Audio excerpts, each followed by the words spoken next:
आप सभी लोगों को नमस्कार। आप लोगों को मालूम ही चल गया है कि फैमिली आईडी से संबंधित काम करना है। बहुत ही आसान काम है, बस थोड़ा सा समय लगा के आपको इस काम को कंप्लीट कर सकते हैं। आप इसके लिए प्रेरणा पे लॉगिन करिए। प्रेरणा पे लॉगिन करने के लिए सर्वप्रथम आप लोग प्रेरणा की साइट खोल के लॉगिन हो जाइए। लॉगिन करना सभी लोगों को आता है। आप परिवार सर्वेक्षण की जितनी भी फीडिंग आप लोग किए सब आप प्रेरणा पे ही किए हैं, तो प्रेरणा पे लॉगिन आप हो जाएंगे। लॉगिन करते वक्त एक बात का ज़रूर ख्याल रखें कि मोबाइल आपका डेस्कटॉप व्यू में हो।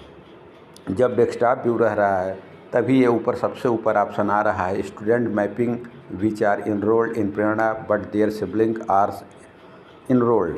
इसके लिए आप देखिए दाहिने साइड में जो ऊपर 3 बिंदु दिखाई दे रहे हैं, यहाँ पे आप क्लिक करेंगे तो ऑप्शन आ रहा है डेस्कटॉप साइट। मैंने इस पर क्लिक कर दिया है तो ये चल रहा है।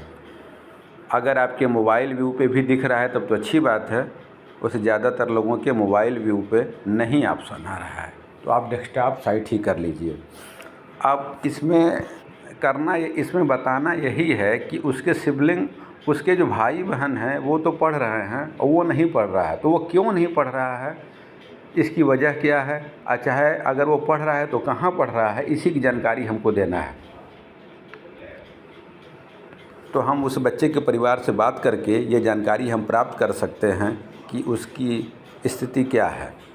अब इसके लिए हम सबसे ऊपर प्रेरणा के नीचे जो ऑप्शन आ रहा है student mapping which are not enrolled, इस पर हम क्लिक करेंगे।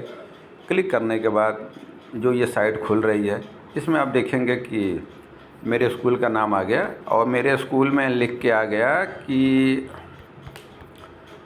आप देख रहे हैं यहाँ पे ग्रीन पट्टी और वाइट पट्टी दिख रही है। ग्रीन पट्टी में कुछ नहीं करना है, वो आपका काम कंप्लीट है। जो वाइट है हमारे में 1 2 3 दिख रहा है, इन्हीं 3 का हमको डिटेल देना है कि इनकी स्थिति क्या है।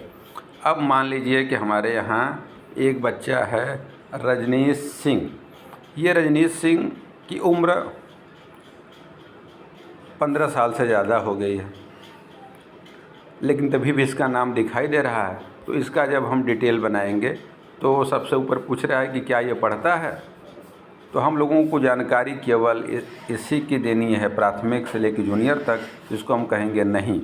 जब नहीं के बाद फिर अगला ऑप्शन आएगा कि क्या आप किसी विद्यालय में इसका नामांकन कराया गया है, तो यहाँ भी हम भर देंगे नहीं। फिर देखिए ऑप्शन उसके बाद पूछेगा कि क्यों नहीं हो रहा है, तो ऑप्शन देखिए आ रही है बच्चे की आयु 6 वर्ष से कम या 16 वर्ष से अधिक है, बच्चे की मृत्यु हो गई है, बच्चा परिवार के सदस्य के साथ अन्य स्थान पर रहता है, बच्चा बहुत दिव्यांग है। तो इसमें हम सेलेक्ट कर सकते हैं कि बच्चे की आयु 14 वर्ष से ज़्यादा है, तो पहला वाला ऑप्शन हमने सेलेक्ट कर दिया और यहाँ पे सेव का बटन दबा देंगे, ये हमारा काम हो जाएगा। अगर बच्चा मान लीजिए 6 साल से कम है तब भी आप इस ऑप्शन का प्रयोग कर सकते हैं। अगर बच्चा परिवार के साथ कहीं और चला गया है तो ये तीसरा ऑप्शन कर सकते हैं। तो इसमें जो भी ऑप्शन हो आप इसको कर सकते हैं। और दूसरा है कि अगर मान लीजिए कि पढ़ रहा है, मान लीजिए को मऊ कुतुबपुर किसी स्कूल में पढ़ रहा हो, किसी प्राइवेट स्कूल में पढ़ रहा हो, किसी स्कूल में पढ़ रहा हो, तो आप यहाँ पे आप जहाँ पे नहीं किया था आपने हाँ कह दिया। फिर हाँ में कहेगा तो पूछेगा क्या लड़का उत्तर प्रदेश में पढ़ रहा है या बाहर पढ़ रहा है, तो हाँ उत्तर प्रदेश में पढ़ रहा है। उत्तर प्रदेश में पढ़ रहा है तो उस स्कूल का U- कोड क्या है, यहाँ U- कोड भरना है। U- कोड के बाद आपको यूनिक नंबर SR नंबर उसका भरना है और इसे भी सेव कर देना है। बहुत ही आसान है। दिक्कत तब होगी जब लड़का उत्तर प्रदेश के बाहर पढ़ रहा हो, दूसरे राज्य में पढ़ रहा हो, थोड़ी उसकी जानकारी लेने में दिक्कत आएगी। अन्यथा कोई दिक्कत नहीं है, आप इस काम को आराम से कंप्लीट कर सकते हैं। धन्यवाद।